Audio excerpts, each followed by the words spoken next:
రైతుల యొక్క సమస్యలు తెలుసుకోవడం జరిగింది. నిలువు దోపిడీ జరుగుతూ ఉన్నది.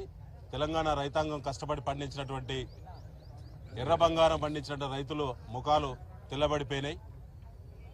1,50,000 2 లక్షల రూపాయల పెట్టుబడి ఎకరానికి పెట్టినటువంటి మిర్చి రైతు ఇవాళ మార్కెట్కి వచ్చిన తర్వాత గత 10 సంవత్సరాల్లో ఎప్పుడు లేనంత మిర్చి ధరలు ఈ సంవత్సరం పడిపోవడం దుర్మార్గం. ఇది కాంగ్రెస్ పార్టీ ప్రభుత్వం వైఫల్యం, పూర్తిగా కాంగ్రెస్ పార్టీ బాధ్యత.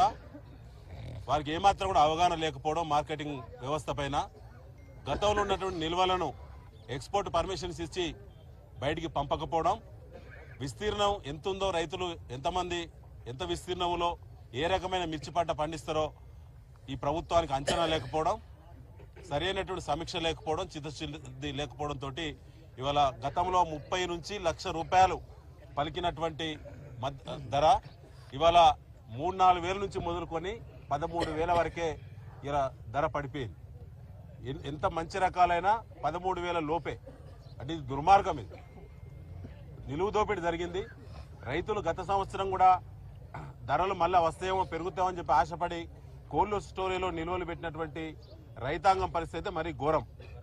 ఆనాడు 70,000-80,000 ధర ఉన్నప్పుడు కూడా ఇంకెక్కువ వస్తుందని చెప్పి ఆశపడి నిల్వ పెట్టుకున్న రైతులు వాళ్ళని చూసి ఇంకా ధరలు ఎక్కువ ఉంటాయని చెప్పి ఎక్కువ పెట్టుబడి పెట్టి మంచి నాణ్యమైన మిర్చి పంటను తీసినటువంటి ఇప్పటి రైతులు ఇలా తలబాదుకునే పరిస్థితి వచ్చింది.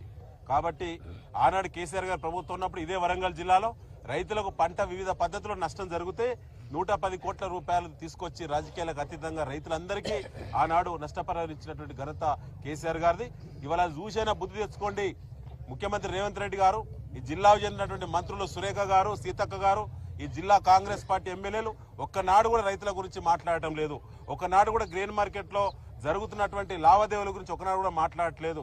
కుంభకోణాలలో మాత్రం మీ పాత్ర స్పష్టంగా ఉంటుంది. రైతులు పండించినటువంటి ధాన్యం కుంభకోణంలో పైసలు పంచుకుంటారు.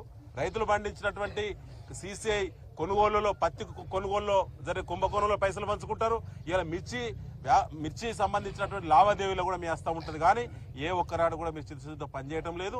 ముఖ్యంగా కాంగ్రెస్ పార్టీ మేనిఫెస్టోలో స్పష్టంగా చెప్పిండ్రు, తక్కువలో తక్కువ 15,000 నుంచి ధర పైకే ఉంటుంది మా ప్రభుత్వం వస్తే అని చెప్పిండ్రు. ఇలా ముఖం ఎక్కడ పెట్టుకుంటారు కాంగ్రెస్ పార్టీ నాయకులారా? ఇలా 15,000 ధర అని దిక్కే లేదు. 15,000కు ప్రారంభం అన్నారు. అంటే 15,000 నుంచి 1,00,000 రూపాయల వరకు వస్తాయని చెప్పి మిర్చి రైతులు ఆశపడి ఓట్లెత్తే ఇవాళ నట్టేట ముంచిళ్ళు.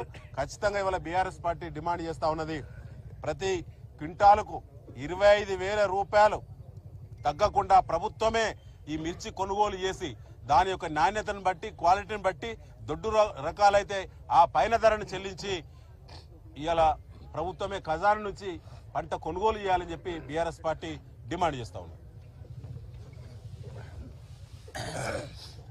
ప్రధానంగా అవిభక్త వరంగల్ జిల్లా వ్యవసాయ ఆధారితటువంటి జిల్లా.